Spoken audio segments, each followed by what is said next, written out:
So Solar Assistant has been working brilliant on this 48 volt system that I've been testing out for a while now.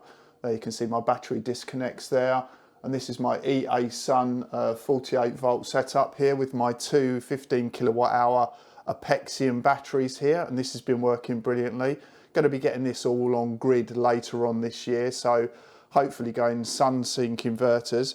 But as you can see, Solar Assistant on the screen at the moment has been brilliant. Honestly, it's just been one of the best little things I've had set up for this setup of mine.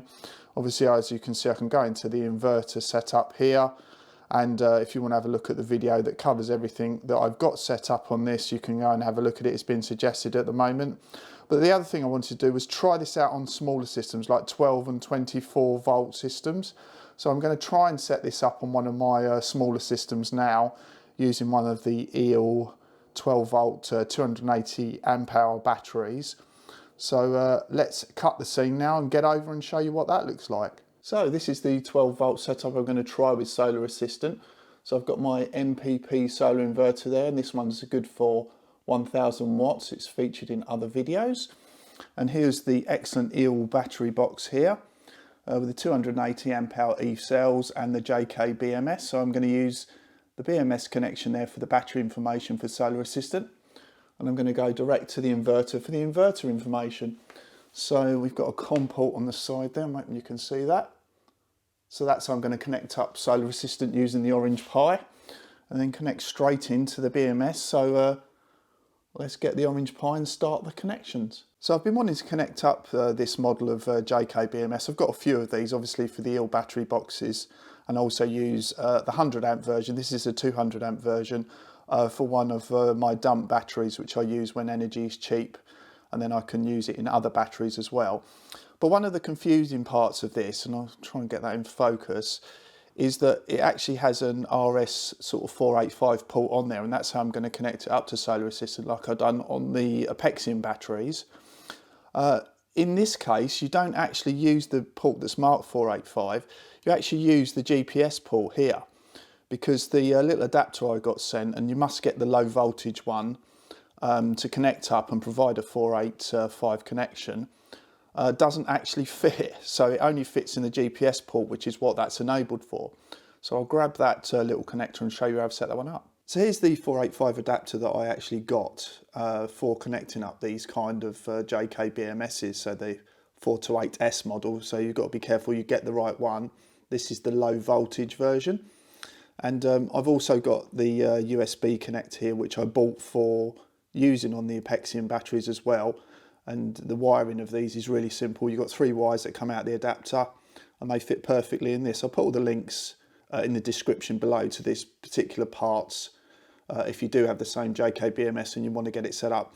But you must get the low voltage version of this, which is usually marked up as 8S if you're searching for JK BMS 485 adapter. And this was what I almost sent it back for. So this little adapter here has got like 4, if you like, 4 connections on there, which means it doesn't fit on the 485 connector on there. It's a different kind of thing, so it only fits in the GPS port. So I checked out with the supplier themselves, and they said that this adapter only fits in that particular port. So what I'm going to do is I'm just going to switch this off now. So you just hold the button down for about 5 seconds. So that's now switched off. So what I'm doing now is I'm going to just plug that into the GPS port. Alright, so that's gone in there now. So that means now I have the USB plug there to go straight into the orange Pi. So that's the battery bit done. So I'll grab the orange Pi and the other cable to connect into the side of the inverter.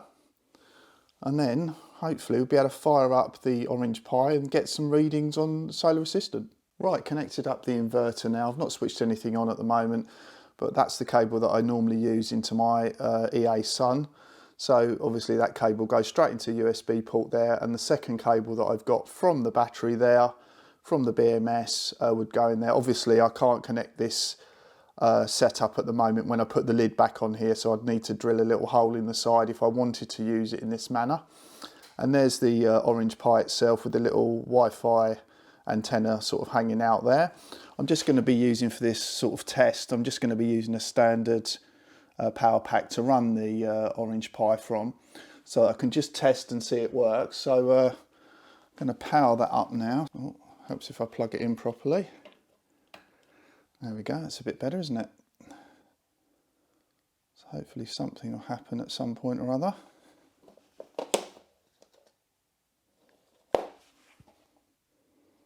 And there we go. So that's now firing up. So I'm going to now switch it on. Okay, so we've got the beeps on there. And now let's switch on the inverter. So hopefully that will come into life. There we go. Right, so that is now working. That's now connecting up to the Wi-Fi. So I'm just going to get my phone now and just see if we can make sure these are both connected up and now reporting in Solar Assistant. Alright, as you can see, I've just fired Solar Assistant up again on my phone. So let's first off, now we've got both of the inverter and the battery connected, let's click on the inverter. As you can see, it's actually found the information without me having to do anything. So it's already found it. And if you see on the battery section there, it's got 13.26 volts there. Currently drawing about an amp, and that's actually the figure that the inverter is using, so we need to just check on the battery. So go back to the dashboard and let's click on battery, and that's not worked. So let's go over to the settings, and I've moved down, and as you can see on there, we've got no response from the battery. So okay, so it's just using the RS485 on the battery selection there. So what I'm going to do is just disconnect that and then just see on there if we've got any other options. So, oh, there we go, USB RS485. So let's click on that and let's press save on that and then connect on there.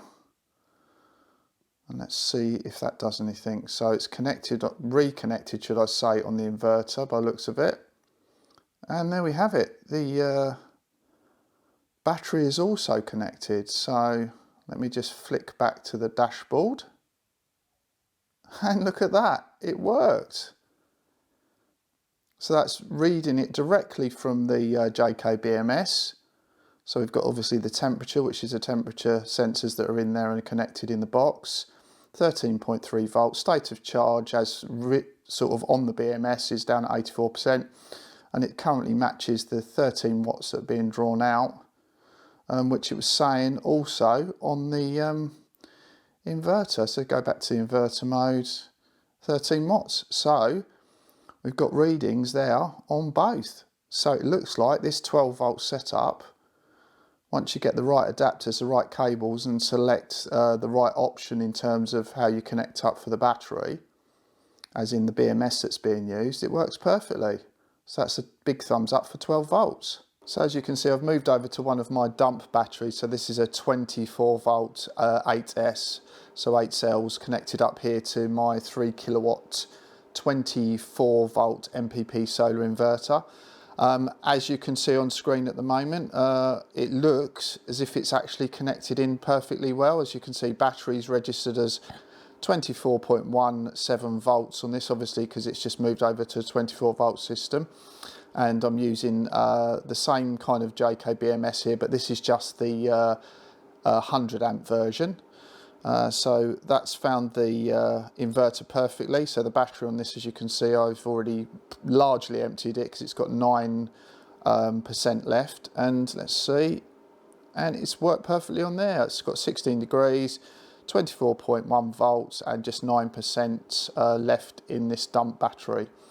So it looks like, without even having to change anything from the 12 volt setup, because obviously I've already selected the JK BMS in terms of the battery setup, even though it's a different, slightly different model with less, it can put less amps through, and it's got less ability to balance. I think this is the 1 amp balance function as opposed to 2 amp balance function, but this is in 24 volt mode, and it works perfectly. So if you do have any comments, questions or suggestions, or you want to find out more about how this solar assistant might be able to work for your, maybe your smaller setup, maybe your mobile setup, let me know in the comments below. Thanks very much for watching and stay tuned to DADvinci.